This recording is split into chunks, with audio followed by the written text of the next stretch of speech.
Welcome to movies की सिनेमाबाजी।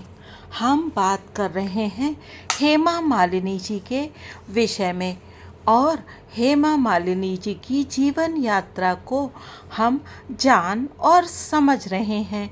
अभी तक की यात्रा में हमने जाना कि किस प्रकार से हेमा मालिनी जी और धर्म जी का विवाह हुआ था। आज के अंक में जानेंगे कि हेमा जी और धर्म जी किस तरह की मानसिक परेशानियों से इस दौर में गुजरे थे और जैसा आज का समाज हो चुका है और चीज़ें बहुत मॉडर्न हो गई हैं। आज से लगभग 40-42 वर्ष पहले इस तरह का समाज नहीं था और लोग एक दूसरे के जीवन में बहुत टीका टिप्पणी और छिद्रान्वेषण करते थे। हेमा जी का परिवार बहुत ही सभ्य, सुसंस्कृत और अपनी मान्यताओं को मानने वाला परिवार था। इसलिए हेमा जी के लिए भी ये एक परेशानी भरा समय था और इसी दौरान हेमा जी को मिली थी उनकी सबसे मनपसंद भूमिका फिल्म मीरा में। लेकिन ये सब कैसे हुआ ये जानेंगे बस कुछ ही देर में। अगर आपको इस चैनल की विषय वस्तु पसंद आ रही है तो कृपया चैनल को सब्सक्राइब कीजिएगा और वीडियो को लाइक कीजिएगा। कमेंट सेक्शन में अपनी राय भी अवश्य ही बताइएगा। लेकिन हाँ, मेरी आपसे हम्बल रिक्वेस्ट है कि कमेंट मर्यादित ही रखें, क्योंकि जैसा मैं बार बार कहती हूँ, हमें किसी के पर्सनल जीवन में टीका टिप्पणी करने का कोई अधिकार नहीं है। हेमा जी श्री कृष्ण भगवान की बड़ी भक्त थीं और अपनी गुरु माता इंदिरा जी की भी बहुत भक्त हैं और शायद इसी भक्ति का परिणाम था कि उन्हें फिल्म मीरा में भूमिका निभाने का अवसर मिला और फिल्म मीरा बनने की कहानी भी बहुत ही रोचक है। हेमा जी की होने वाली भाभी स्मिता जी ने उन्हें अपने परिवार की गुरु माँ इंदिरा जी से मिलवाया था और वो समय ऐसा था कि हेमा जी एक बहुत ही परेशानी भरे दौर से गुजर रही थी। दरअसल उन दिनों मीडिया हेमा जी और धर्म जी के बारे में बहुत सारी खबरें छाप रहा था और उनमें कई सारी बातें हेमा जी और धर्म जी के प्रति बहुत नकारात्मक दृष्टिकोण रखकर लिखी जाती थीं। उसमें कई बार हेमा जी का अपमान तक किया जाता था और इससे धर्म जी बहुत नाराज़ होते थे और उन्होंने कई बार पत्रकारों के साथ ऐसी टिप्पणियां करने पर दुर्व्यवहार भी किया था। दरअसल धर्म जी हेमा जी के प्रति बहुत ज़्यादा पजेसिव थे, यानी कि बहुत ज़्यादा अधिकार भाव रखते थे। लेकिन जो कारण सामने थे वो बहुत स्पष्ट थे और वो हेमा जी को किसी तरह का कोई आश्वासन भी नहीं दे पा रहे थे और हेमा जी इस सब की वजह से बहुत ज़्यादा तकलीफ में थी। एक दिन जब हेमा जी शूटिंग के लिए निकल ही रही थी कि उनके पास स्टूडियो से फ़ोन आया कि शूटिंग कैंसिल हो गई है। हेमा जी बताती हैं कि मैंने ये जानकारी किसी को भी नहीं दी। सौभाग्यवश उस दिन मेरे स्टाफ को मेरे साथ नहीं जाना था और उनकी योजना मुझसे स्टूडियो में ही मिलने की थी। मैं कार में बैठ गई और ड्राइवर से चलने को कहा। उसे मेरे परिवार का ऑर्डर था कि वो मुझे अकेले लेकर कहीं ना जाए। शुरू में तो उसने बहुत आनाकानी की, पर जब मैंने जोर देकर कहा तो वो मान गया।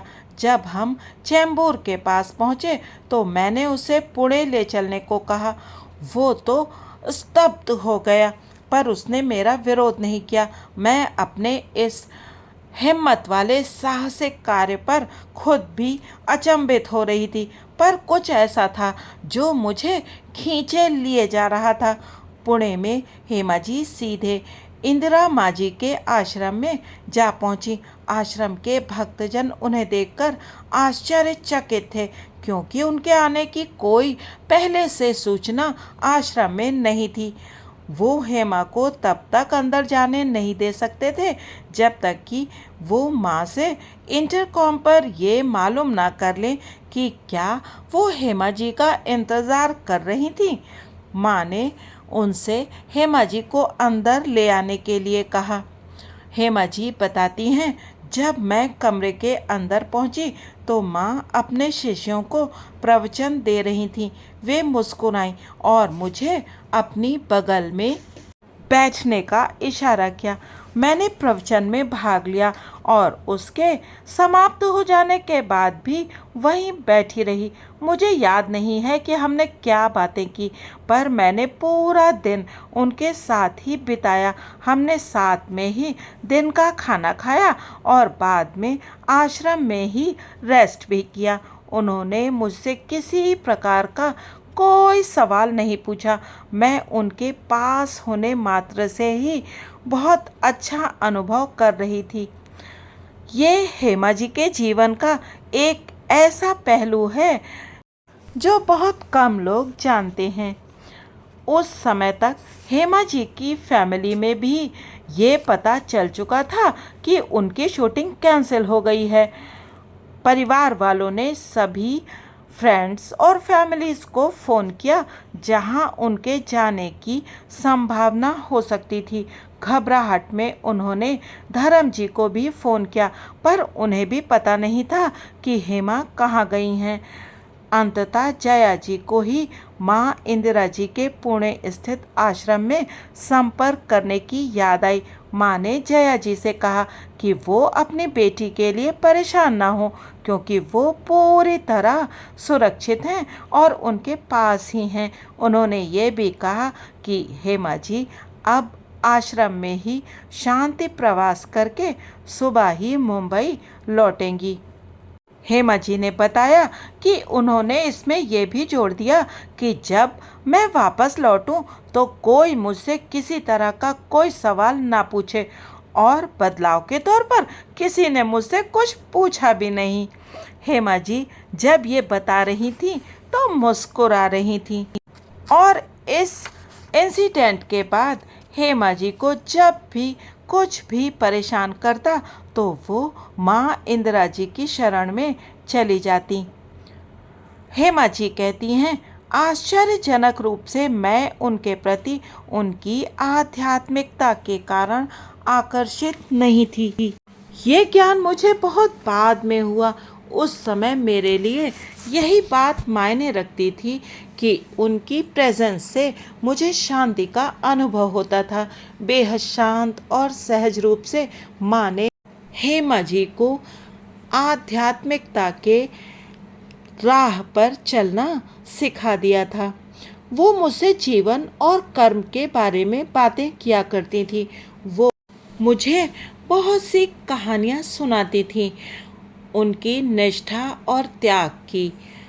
वो मीराबाई के प्रति कुछ ज़्यादा ही लगाव रखती थीं। वे हमेशा कहती थीं कि तुम्हें किसी दिन अपनी फिल्म में मीरा का रोल निभाना चाहिए। एक शाम को जब हेमा जी आश्रम की यात्रा के बाद घर लौटी तो फिल्मकार प्रेम जी उनकी प्रतीक्षा कर रहे थे। प्रेम जी कई सालों से हेमा जी को लेकर फिल्म बनाना चाह रहे थे, पर कुछ भी तय नहीं हो पा रहा था। उनके पास एक दो स्क्रिप्ट्स तो थीं, पर हेमा जी को वो पसंद नहीं आ रही थीं। अगर आप मीरा के ऊपर फिल्म बनाने के इच्छुक हों तो मैं उसका हिस्सा बनना पसंद करूंगी, हेमा जी ने प्रेम जी से कहा। अगले ही दिन प्रेम जी ने गुलजार साहब को लेखक और निर्देशक के रूप में साइन कर लिया।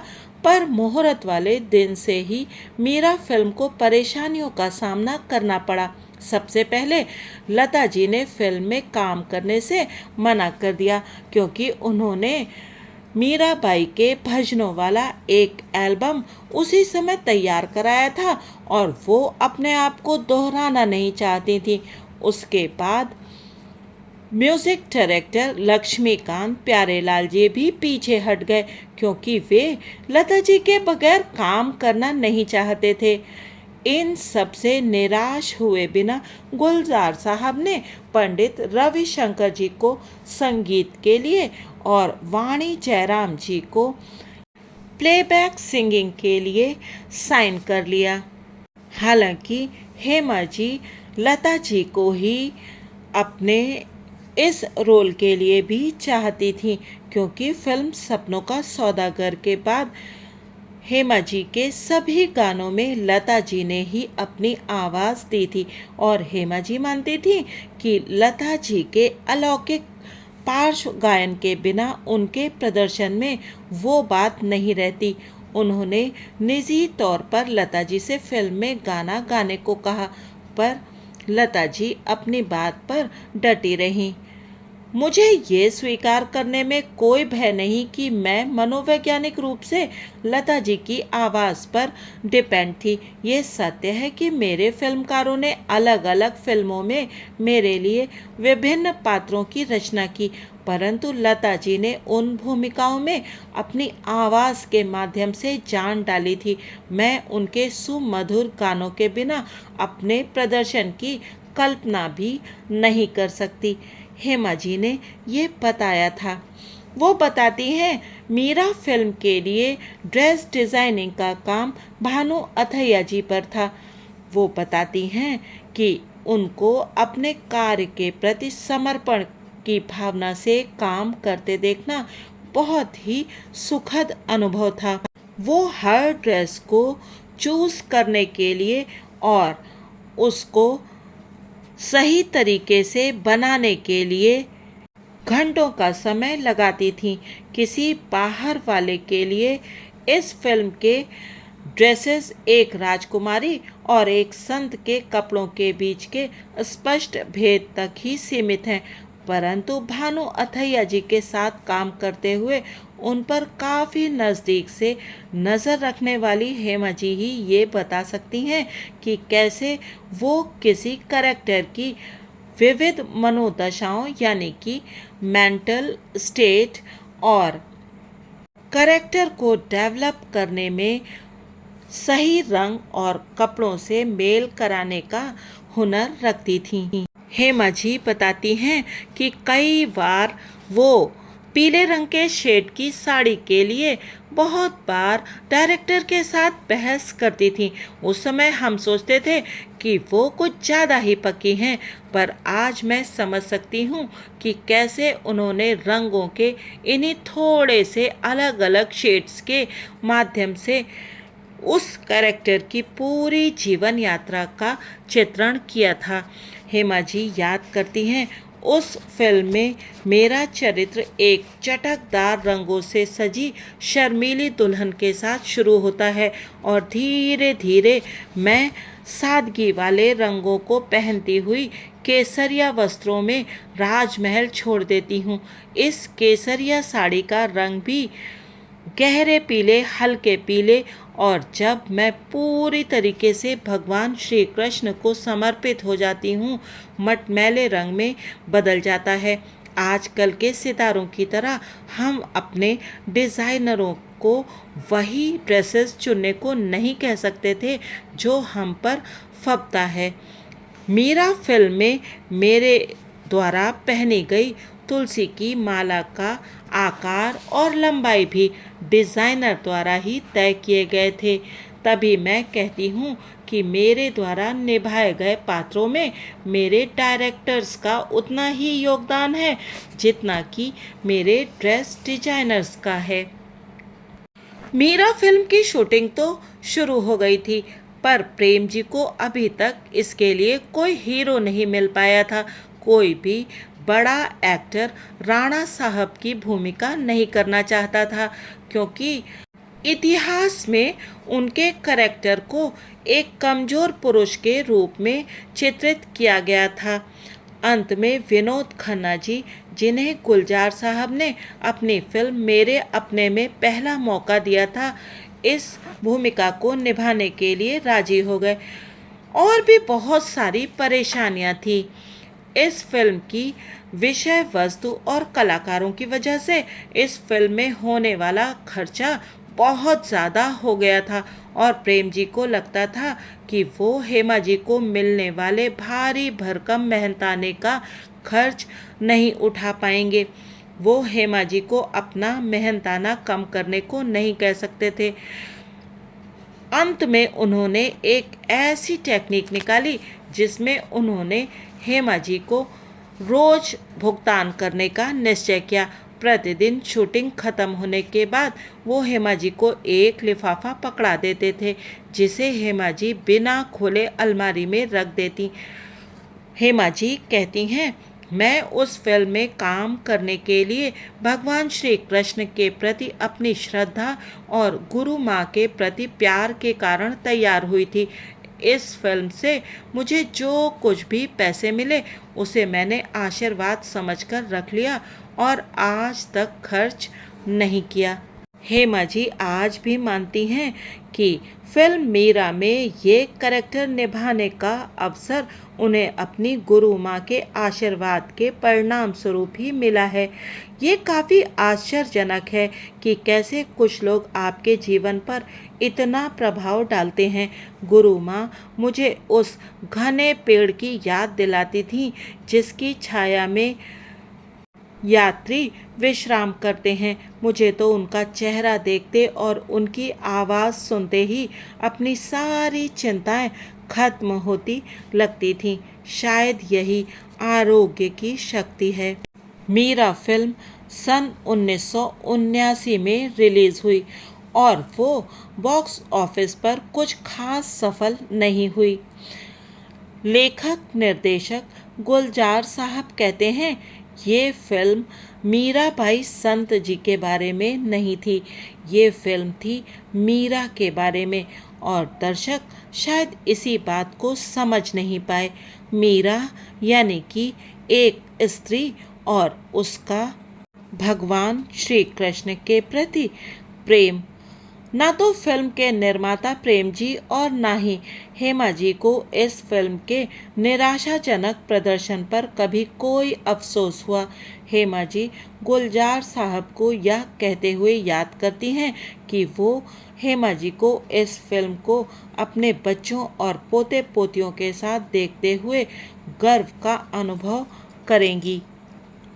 मीरा अब भी हेमा जी की सर्वकालिक पसंदीदा फिल्म है और उन्हें आज भी इस फिल्म को करने पर बहुत गर्व है।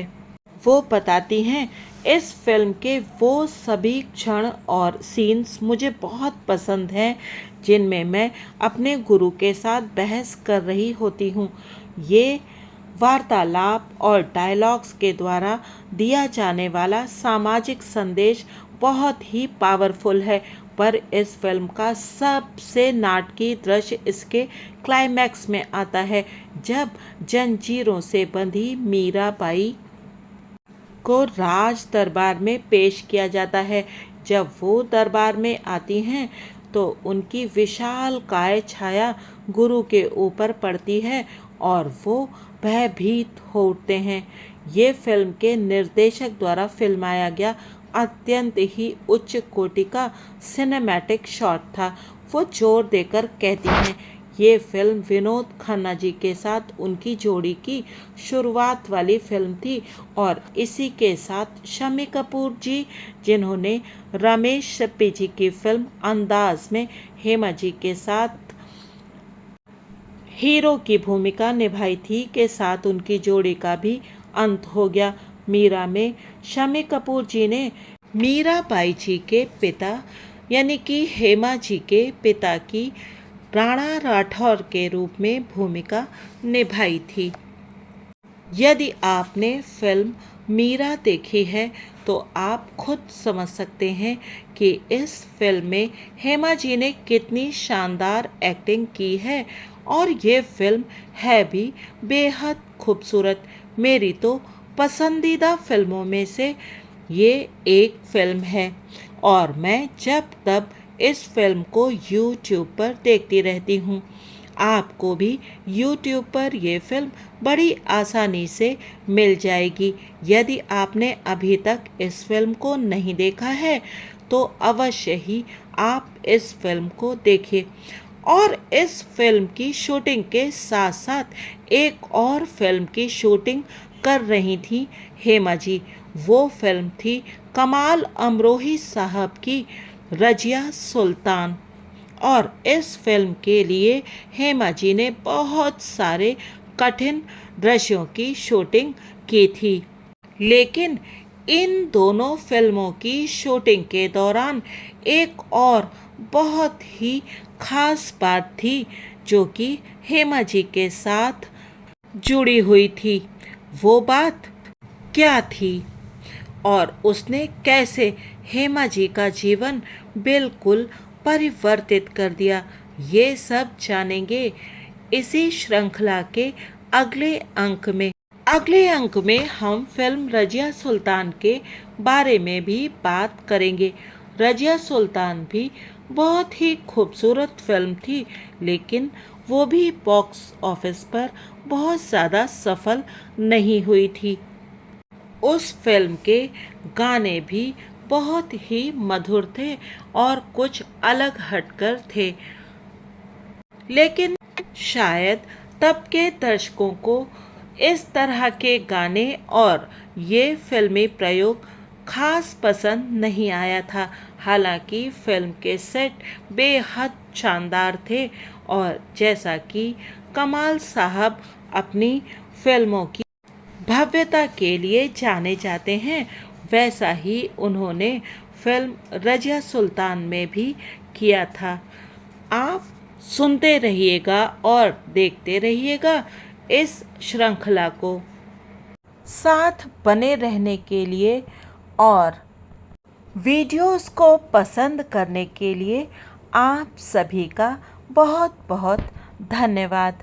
मैं कोई प्रोफेशनल यूट्यूबर नहीं हूँ, लेकिन आप सभी लोग जिस तरह से मेरे वीडियोस को देखते हैं और एक प्रकार से उनकी सराहना करते हैं, वो मुझे बहुत उत्साहित करता है और नए वीडियोस बनाने के लिए प्रेरित भी करता है। और मेरा ऐसा मानना है कि सभी के जीवन में कुछ न कुछ दुख, दर्द और तकलीफ़ें तो हैं ही, तो उन्हें और ना बढ़ाकर हम यदि दूसरों के जीवन से कुछ प्रेरणा लेकर कुछ अच्छा करने का और अपने जीवन में बदलाव लाने का प्रयास करें तो अच्छा रहेगा। नेगेटिविटी तो, नकारात्मकता तो हर तरफ बिखरी है और क्योंकि जीवन में हर व्यक्ति परफेक्ट नहीं होता, वैसे ही फिल्मी कलाकार भी हैं, तो हम उनके जीवन से अच्छी चीज़ों की प्रेरणा लें और उनके अच्छे काम को सराहें। अगले अंक में मिलने तक आप सभी अपना ध्यान रखिएगा। वीडियो देखने के लिए आप सभी का बहुत बहुत धन्यवाद। Thanks for watching.